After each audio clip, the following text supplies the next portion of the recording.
I have no training in horticulture, but after the years, and you look at something and you kind of get a sense of what might be proper there.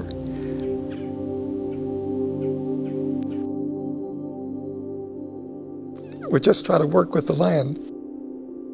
Let the land dictate where the walls should go or a pond should go and so on.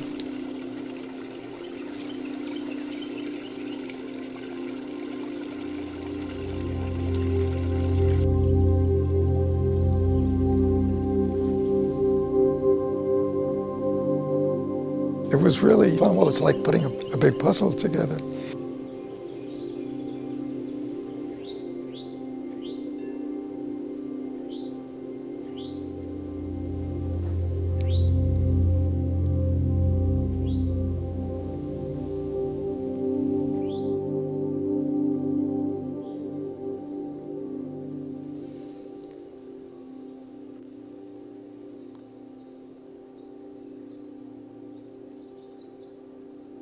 I grew up in the West Bronx, and there was mainly 6-story apartment buildings. When I was about 8 years old, my father took me up to see a client of his in Chappaqua, New York, which is about 20, 30 miles north of New York City. And we arrived at this place. My eyes lit up and I saw just this huge expanse of land, no buildings except a wooden lodge. A couple of dogs running around. But that was really a novel sight to me, something I had never seen before. And as we left the house, I stood on the lawn area and looked around and I said, you know, when I grow up, I'm going to find a place that, one, you can't see anybody. 2, the house would be made entirely of wood. And 3rd, there'd be a lot of dogs running around. Now walking around with you, I look and I can't realize that we've done this because we know nothing about it. And the men that helped had no training, but they have this wonderful sensitivity. Incredible. Mr. Franklin started to come over on Saturday morning with his grandson, and we had gotten some stone and he started to lay it. Well, after a couple of weeks I was watching and I said, boy, that looks like a lot of fun. I asked him, could I do it? He said, sure. So it turned out I was his apprentice for 10 years. We worked as partners for about 25 years before he retired.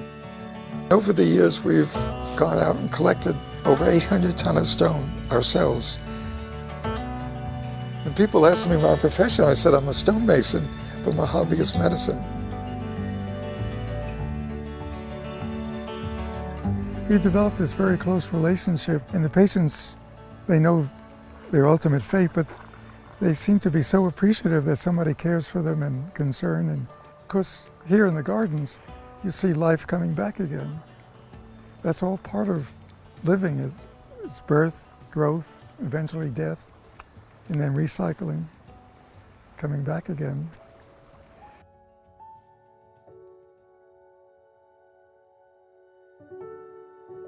For many years, people would ask me, what's going to happen to this place?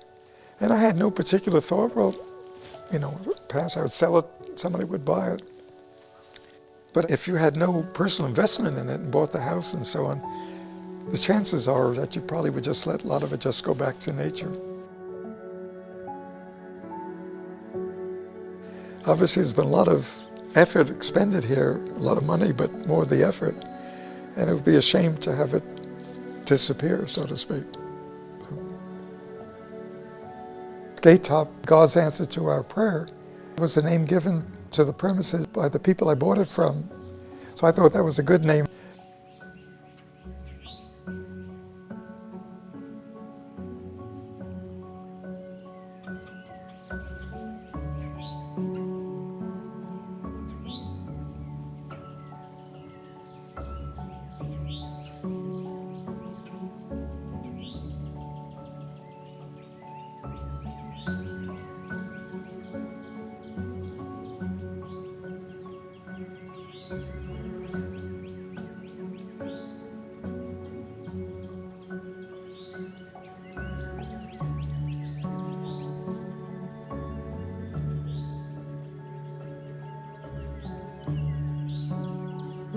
One adjective that I would hear over and over again is the word spiritual or reverential.